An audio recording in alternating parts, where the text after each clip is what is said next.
Hello everyone, कैसे हैं friends. आशा करते हैं कि आप लोग अच्छे होंगे। तो आज हम लोग देखने वाले हैं कि यदि मॉक टेस्ट में आपके स्कोर कम आ रहे हैं तो क्या आपका सिलेक्शन हो पाएगा या नहीं हो पाएगा, और कितना नंबर आ रहा है तो आपका सिलेक्शन हो जाएगा, और मॉक टेस्ट में स्कोर कैसे बढ़ेंगे, वो सारी चीज़ों पर हम लोग पूरी वीडियो में डिस्कस करने वाले हैं। उसके बाद हम ये भी देखेंगे कि सिली मिस्टेक से आपको कैसे बचना है, कौन कौन सी सिली मिस्टेक होती है जिससे आपको बचना बहुत जरूरी है। अन्यथा होता क्या है कि आपको क्वेश्चन तो बहुत ज़्यादा आते हैं लेकिन कट पीट के बहुत कम आ जाते हैं। तो छोटी छोटी गलतियों से कैसे बचना, वो सारी चीज़ें हम लोग देखेंगे। उसके बाद देखेंगे बहुत डर लग रहा है कि सिलेक्शन होगा या नहीं। इस बात से बहुत सारे स्टूडेंट डरे हुए हैं, बार बार मुझे कमेंट करके पूछते हैं कि सर मेरा सिलेक्शन हो पाएगा, इतना नंबर आ रहा है, मेरा सिलेक्शन हो पाएगा या नहीं हो पाएगा, बहुत सारा डर लग रहा है। तो वो सारी चीज़ें हम लोग देखने वाले हैं। साइंस कैसे पढ़े, और वीडियो के लास्ट में मैं आपसे 2-3 क्वेश्चन पूछने वाला हूँ साइंस का। मैं देखना चाहता हूँ कि आप लोग साइंस टेक्नीशियन के लेवल की तैयारी कर चुके हैं या नहीं कर चुके हैं। तो वीडियो के लास्ट में मैं 3-4 क्वेश्चन पूछूंगा, आपको बताना है, और कैसे पढ़ना है साइंस, वो सारी चीज़ें हम बताने वाले हैं। तो सबसे पहले हम देखेंगे कि मॉक टेस्ट में आपके कम स्कोर आ रहे हैं तो कैसे बढ़े।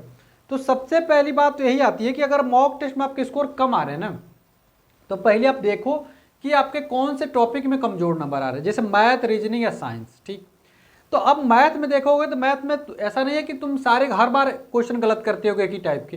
कुछ क्वेश्चन ऐसे होते होंगे जो हमेशा स्किप करते होगे, कुछ क्वेश्चन तो ऐसे गलत किए होगे जो एकदम सिली मिस्टेक रहे होगा, कुछ क्वेश्चन तो तुमको आता ही नहीं होगा, कुछ क्वेश्चन ऐसे रहे होंगे कि जो एकदम मतलब सॉल्व करते समय ज़्यादा टाइम लग गया था। तो इस टॉपिकों को सिलेक्ट करो कि कौन सी ऐसी मैथ की टॉपिक थी जो मुझसे नहीं आ रही थी, कौन सा ऐसे क्वेश्चन था जिसमें मैंने ज़्यादा समय दे दिया। अगर मान लो 4 क्वेश्चन ऐसे मिल गया जिसमें तुमने 4-4 मिनट दे दिया, तो 4 ही क्वेश्चन के 16 मिनट तुम्हारा खा गया हो। तो उस टाइप के सवालों को चूज करना है कि किसमें हमने ज़्यादा टाइम लिया है, और उस क्वेश्चनों को सिलेक्ट करके उसके अपने दोस्तों से पूछो क्या इसके पास उसका 60 तरीका था, अपने टीचर से पूछो, और नहीं हो तो हमको व्हाट्सएप कर दो, मैं उसको बता दूंगा उसका 60 तरीका क्या होता है। ठीक है, तो उसके बाद से रीजनिंग में जाओ। रीजनिंग में देखो सिटिंग अरेंजमेंट का सवाल हमको आ रहा है, गलत हुआ है, क्या हुआ है, सिटिंग अरेंजमेंट का अच्छे से प्रैक्टिस कर लो। उसके बाद रैंकिंग का चीज़, जो टॉपिक आपके कमज़ोर हैं, जो टॉपिक आप नहीं कर पा रहे हो, पहले उसी पे आप काम करो। सिलेबस तो आपने कंप्लीट कर लिया होगा, इतने दिनों में सिलेबस तो आपके कंप्लीट है, केवल आपके मॉक टेस्ट में काम करना है और एक्यूरेसी पे काम करना है। एक्यूरेसी पे कैसे होगा भाई, जब आप सारे मॉक टेस्ट में छोटी छोटी गलतियों को नहीं करोगे तो एक्यूरेसी आपकी अच्छी होगी। यही सारे तरीके होते हैं ना।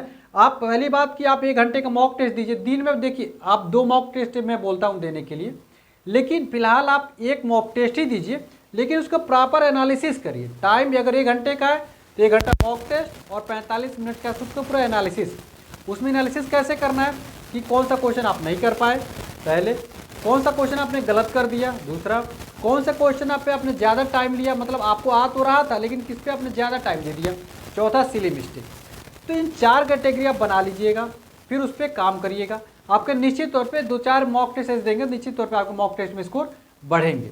ठीक है, चलिए उसके बाद से सिली मिस्टेक से कैसे बचे। अब सिली मिस्टेक से बचने का जो तरीका होता है वो क्या होता है कि आप आज मॉक टेस्ट एक दिया आपने, तो उस मॉक टेस्ट में आपके से कौन कौन से सिली मिस्टेक हुआ, जैसे 3 संबंध 4 को 4 संबंध 3 पढ़ लिया था। ठीक है, उसी तरीके से देखो कि दशमलव लगाना था कहीं और, आपके दशमलव कहीं और लगा दिया। गुणा की गलती, गुणा होता है ना, 14 पच्चे कुछ कभी कभी 90 आ जाता है, 18 पच्चे क्या होता है 70 आ जाता है। तो इस तरीके से जैसे 2 पच्चे क्या हो जाता है 8 आ जाता है, या 2 ऐसा गुणा करते हैं ना, 2 छक्के क्या हो जाता है 10 हम लोग लिख देते हैं। मतलब गुणा करते समय तो हमारे दिमाग में कुछ भी आ जाता है। तो छोटी छोटी जो ब्लंडर मिस्टेक बन जाती है उसको हम लोग देखते हैं। उसका सर्किल में हम लोग जब सॉल्व करने जाते हैं तो सर्किल में जहाँ डाया दिया रहता है वहाँ पे हम त्रिज्या रख देते हैं।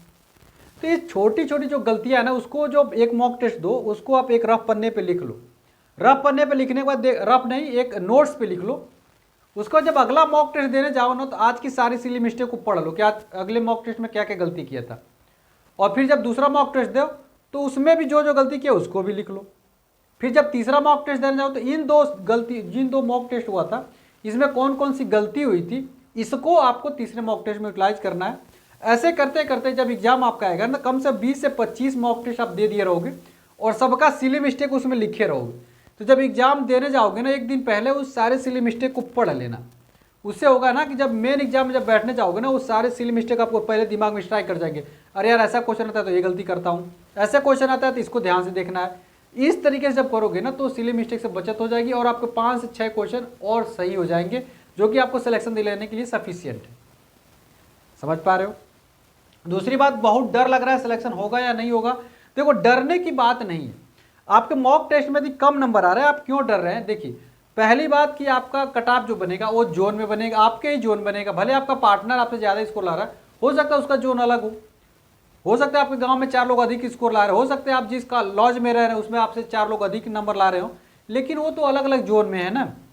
प्लस अलग कैटेगरी बनेगी भाई, जनरल की अलग से, ओबीसी की अलग, एससी की अलग, एसटी की अलग, ईडब्ल्यूएस की अलग। ठीक, उसके बाद से देखोगे कि आपके मॉक टेस्ट में अभी नंबर कम है। जैसे अभी मान लीजिए बहुत लोगों के 60 आ रहे हैं, अभी मान लीजिए 50 आ रहे हैं, तो ये आपके रॉ मार्क है। नॉर्मलाइजेशन पिछली बार देखेंगे, पिछली बार जो कटाव बढ़ी थी 20-20 नंबर लोगों का कटाव बढ़ा था, लेकिन 20-20 नंबर रॉ मार्क नॉर्मलाइजेशन से बढ़ गए। लेकिन इस बार देखो इतना चेंजेस नहीं देखने को मिलेगा। इस बार मात्र 9 शिफ्ट के आसपास में पेपर मतलब 9 दिन में हो रहा है, 9-3-27 शिफ्ट हुआ 3 दिन में। तो इसमें पिछली बार 1-1 महीना चला था ना, तो उसमें बहुत नॉर्मलाइजेशन का अंतर देखने को मिला था। तो इस बार आप देखोगे नॉर्मलाइजेशन से बहुत ज़्यादा आपको डिफरेंस नहीं पैदा होगा। और हाँ, इस बार क्या होगा कि परसेंटाइल स्कोर में सिलेक्शन होने वाला है, तो हर शिफ्ट से लड़कों को लिया जाने वाला। हमने कट ऑफ तो बनाई थी कि रेलवे में कट ऑफ कैसे बनता है, उसको आप नहीं देखा तो जाके देख लीजिएगा। तो पहली बात आपका जोन वाइज कट ऑफ बनेगी, दूसरी बात आपकी कैटेगरी वाइज बनेगी। ठीक है, उसके बाद से नॉर्मलाइज स्कोर होने के बाद से आपको कट ऑफ बनेगी। जैसे अभी मैंने फीटर ट्रेड की कट ऑफ बताई है, तो लोग बहुत परेशान हैं कि सर आपने कट ऑफ कहीं ज़्यादा तो नहीं बताया। भाई वो नॉर्मलाइज कट ऑफ बता दिया जाता है कि जो नॉर्मलाइजेशन के बाद आएगा आपका। ठीक है, पिछली बार ही देखेंगे कई जगह 70 गया था, कई जगह 65 गया था, तो सब नॉर्मलाइज कट ऑफ होती है। तो इसी तरीके से आप मेरे चैनल को सब्सक्राइब कर लिया रहोगे, तो जैसे फीटर का आज मैंने अपलोड कर दिया वीडियो सारे से पीछे 2018 कट ऑफ के हिसाब से, अगला कट ऑफ 2024 में कितना जाने वाला वो बना दिया। फिर अगला वीडियो जो आएगी इलेक्ट्रीशियन की आएगी, फिर वेल्डर की आएगी, फिर आरएसी वालों की आएगी, फिर डीजल मैकेनिक वालों की आएगी, फिर कारपेंटर को, मतलब जितने भी सब कुछ मैं आपको एक एक करके सारे कट ऑफ आपको दे दूंगा। ठीक है, तो चैनल को आप लोग सब्सक्राइब करके रख लीजिएगा। तो डर लग रहा है तो डर वाली कोई बात नहीं है भाई। आपको क्या दिक्कत है, आपको कम स्कोर आ रहे हैं तो देखोगे ओबीसी में अलग कट ऑफ जाती है, एससी की अलग जाती है। भाई अभी फीटर का मैंने वीडियो बनाया है, उसमें देखेंगे जनरल का 70 गया है, तो एससी का जो गया है वो 30 गया है, 35 गया है, ओबीसी का 50 गया। तो इतना फ्लक्चुएशन आता है, तो आपको अलग अलग जोन में रहना, अपनी कैटेगरी फाइट करना, कहीं परेशान है। लेकिन हाँ, मेहनत करना नहीं छोड़ना है। मेहनत करना छोड़ दोगे तब दिक्कत है। आप लास्ट समय तक युद्ध करिए, लास्ट समय युद्ध मिले, देख नहीं होता है कि सफलता मिले या ना मिले तो अलग ही बात है, लेकिन हम कोशिश ही ना करें ये तो गलत ही बात। तो आपको कोशिश करते रहना है। उसके बाद साइंस कैसे पढ़ें। देखिए, साइंस आपको पता है कि 50 नंबर का केवल 40 नंबर का साइंस ही आएगा, और यदि साइंस का बड़ा इंपॉर्टेंट रोल है तो आपको अच्छे से रिवीजन करना है, इंपॉर्टेंट टॉपिक का रिवीजन करना है। जैसे मैं आप लोगों को क्वेश्चन पूछने की बात करता कि मैं आपसे क्वेश्चन पूछ लेता हूँ कि जैसे एक कोई गेंद है, उसको 30 मीटर पर सेकंड की वेग से ऊपर फेंका जाता है, तो 4 सेकंड बाद कितना विस्थापन होगा, ये हमको कमेंट करके बता दीजिए। पहला क्वेश्चन तो यही हो गया, 30 मीटर पर सेकंड के वेग से किसी गेंद को ऊपर फेंका जाता है, तो 4 सेकंड बाद आपको विस्थापन बताना, पहला क्वेश्चन। दूसरा क्वेश्चन आपको कमेंट करके बताना है कि यल लंबाई का कोई प्रतिरोध है, यल लंबाई का कोई प्रतिरोध है, उसको यम टुकड़ों में बांट दिया गया। यल लंबाई का कोई प्रतिरोध है, उसको यम टुकड़ों में बांट दिया गया, तो उस टुकड़ों को उठा के समांतर क्रम में लगा दिया है। उन टुकड़ों को समांतर क्रम में, तो आपको पता है समांतर क्रम में लगा दिया गया, तो अब समतुल्य प्रतिरोध कितना हो जाएगा, इसको आपको कमेंट करके मुझे बताना है। ठीक है, तो आप लोग कमेंट करके बताइएगा कितना उसका समतुल्य प्रतिरोध आएगा। ठीक, उसके बाद से आपको अच्छे से इसको रिवीजन करना है। साइंस के में कोई आपको कमी छोड़नी नहीं है, अच्छे से इसको रिवीजन करिएगा। जैसे आपको प्रकाश के टॉपिक, प्रकाश नोमिकल थोड़े सॉल्व कर लेने हैं। उसके बाद से आप देखोगे कि प्रकाश के बाद से कौन सा बढ़ता है, द्रव्यमान ऊर्जा वाले में बचता है, जैसे mgh वाला, गुरुत्वाकर्षण वाला।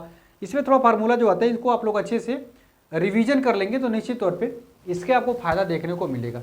उसके बाद से मैं इंपॉर्टेंट टॉपिक छोटी छोटी वीडियो बना के आपको अपलोड करता रहूँगा, जैसे कि प्रतिरोध का, जैसे यम टुकड़े वाला हो गया, या होता है कि उसका प्रतिरोध, जैसे कोई प्रतिरोध है एल लंबाई का, और एल लंबाई और कर दिए तो उसका प्रतिरोध पे क्या प्रभाव पड़ेगा। इन सारे टॉपिकों पे हम अगली वीडियो आपको अपलोड कर देंगे, तो आप लोग रिवाइज भी करते रहिएगा साइंस का। चलिए, आशा करते हैं कि इस सारी टॉपिक आपको समझ में आई होगी, और वीडियो अच्छी हमारी लगती है तो वीडियो को लाइक करिएगा, चैनल को तो जरूर सब्सक्राइब कर लीजिएगा, और अपने दोस्तों में भी शेयर करिएगा।